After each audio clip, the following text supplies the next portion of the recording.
અમુક વસ્તુ ઓલો ઓલો મીંઢોળ બાંધ્યો હોય વરરાજાએ. હવે મીંઢોળ છે હું, મીંઢોળ એક ઔષધિ છે, એને ખાવાથી ઉલટી કરવા માંડે માણસ. તો પેલાના સમયની અંદર તો જ્યાં લગ્ન થતા ને ત્યાં પેલા તો કઈ એમ્બ્યુલન્સ તો એવી હતી નહીં. હવે 108 તો હતી નહીં કે ફોન કરી અને 15 મિનિટમાં હાજર થઈ જાય.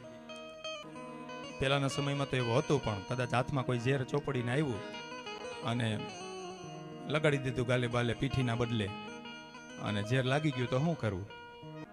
બદલો લેવા માટે થઈને પેલા આપણે નથી કહેવત કે વાટીને પાઈ દીધું, પેલા એવું થતું હકીકતમાં. તો એવું ધારો કે થયું તો પછી પ્રથા શું પડી કે ભાઈ મીંઢોળ બાંધવાનો. બાકી મીંઢોળ ક્યાંય શાસ્ત્રોમાં નથી લખ્યું. એ રિવાજ શું કામે છે કે મીંઢોળ વાટીને તમે પાઈ દો ને તો એને ઉલટી થઈ જાય. ઉલટી થઈ જાય એટલે ઝેર આખું ઓકી નાખે. હવે આ મીંઢોળ છે.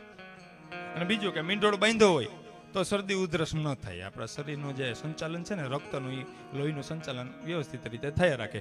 આ મીંઢોળ કહેવા માંગે. આ મીંઢોળનો મતલબ આવો.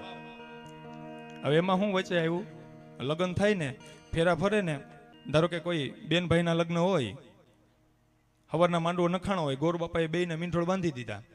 હવે સાંજે બેનની જાન હોય, બેન પરણતી હોય, ભાઈની જાન તો બીજે દિવસે જવાની હોય બીજે.